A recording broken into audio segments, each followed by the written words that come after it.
नमस्कार साथियों, स्वागत है आप सभी का हमारे YouTube चैनल पर। कैसे हो आप सभी। तो आज अपन बात करने जा रहे हैं राजस्थान में सरपंचों के चुनाव के बारे में। आप सभी को पता है कि राजस्थान में सरपंचों के चुनाव का माहौल बहुत तेज है। अब सरपंचों के चुनाव जल्दी ही होने वाली है।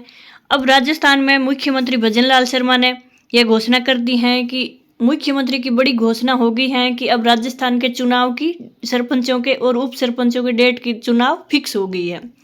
यानी मुख्यमंत्री ने सरपंच की चुनाव की डेट फिक्स कर दी है। और अभी अभी की बड़ी खबर आ रही है आप सभी के सामने, आप सभी देख सकते हैं। अब 5 नए नियम हैं वो सरपंचों के होश उड़ा देंगे। यानी अब सरकार ने 5 नए नियम लागू कर दिए हैं सरपंचों के। अब कौन कौन से 5 नए नियम लागू किए हैं कि अगर वो 5 शर्तों को पूरा कर पाता है तो ही वो सरपंच पद के लिए उम्मीदवार खड़ा हो सकता है, अन्यथा वो सरपंच पद के लिए खड़ा नहीं हो सकता है, सरपंच नहीं बन सकता है। वो 5 नियम कौन कौन से हैं वो सारी अपन डिटेल से वीडियो में बात करेंगे आगे। अब आयोग का आदेश आ गया है कि सरपंच का चुनाव 3 चरणों में होंगे। यानी सरपंच का चुनाव 3 चरणों में संपन्न होंगे और 3 चरणों में आचार संहिता लागू होगी। ये अभी की न्यूज़ चल रही है। मुख्यमंत्री ने बड़ी घोषणा की है और चुनाव की डेट भी फिक्स कर दी है। 5 नए नियम भी लागू कर दिए हैं। चलिए अपन आगे बात करते हैं कौन कौन से हैं 5 नियम। और वीडियो में आगे बढ़ने से पहले आप वीडियो को लाइक शेयर सब्सक्राइब जरूर करें। और अपन आगे चलते हैं और बात करते हैं डिटेल के साथ में। तो आइए कि राजस्थान हाईकोर्ट ने सरकार को निर्देश दिया है कि पंचायत और नगर निकाय चुनाव 15 अप्रैल 2026 तक कराए जाएं और परिसीमन की प्रक्रिया है वो 31 दिसंबर तक पूरी की जाए।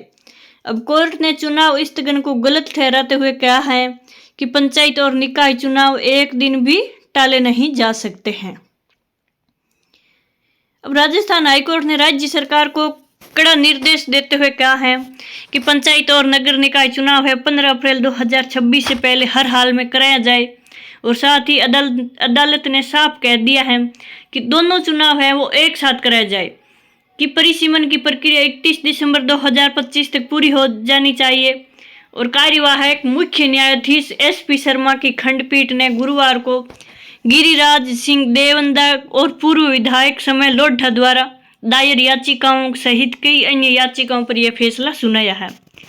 अब याचिकाओं में चुनाव टालने की मनमाना निर्णय बताया गया है और याचिकाकर्ताओं ने आरोप लगाया था कि सरकार ने संविधान के प्रावधानों के खिलाफ जाकर अवैध तरीके से पंचायत और निकाय चुनाव स्थगित किए, जबकि हजारों पंचायत और नगरपालिकाओं का कार्यकाल पहले ही पूरा हो चुका है। अब हाईकोर्ट ने 12 अगस्त को सुनवाई पूरी कर फैसला सुरक्षित रख लिया था, जिसे लगभग 3 महीने बाद अब सुनाया गया है।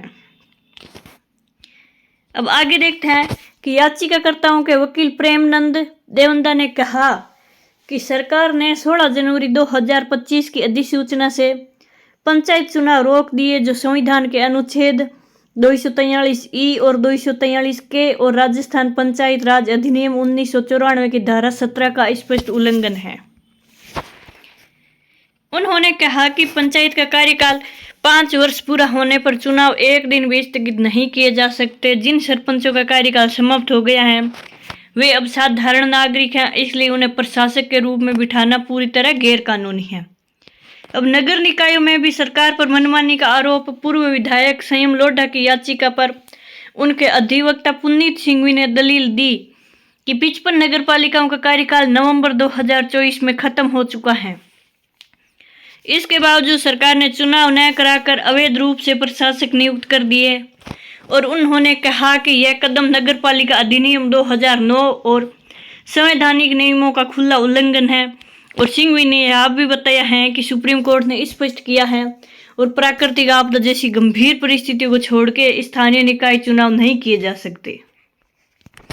अब आगे देखते हैं कि सरपंचों के लिए कौन से 5 नए नियम थे। वो नए नियम जान लेते हैं कि 2 से अधिक बच्चे वाले व्यक्ति को चुनाव लड़ने पर बड़ा अपडेट क्या है और नियम बदलने के प्रस्ताव को मंजूरी भी मिली है। अब आगे देखते हैं कि राजस्थान में 2 या 2 से अधिक संतानों वाले व्यक्तियों को चुनाव लड़ने के मामले में बड़ा अपडेट सामने आया है।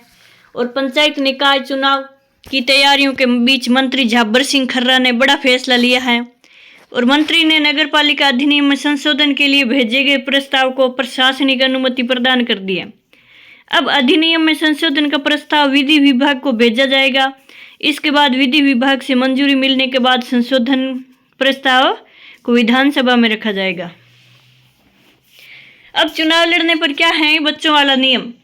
आपको बता दें कि वर्तमान नियम के अनुसार 2 से ज्यादा बच्चों वाले व्यक्ति को पंचायत और नगर निगम चुनाव लड़ने की अनुमति नहीं थी, और इसके तहत अगर 27 नवंबर 1995 के बाद तीसरा बच्चा पैदा होता है तो वह इन चुनावों के लिए अयोग्य हो जाएगा। वर्तमान में पंच, सरपंच, उप सरपंच, पंचायत समिति के सदस्य और जिला परिषद सदस्य, प्रधान, जिला प्रमुख, पार्षद, सभापति या महापौर जैसे पद इसी श्रेणी में आते हैं।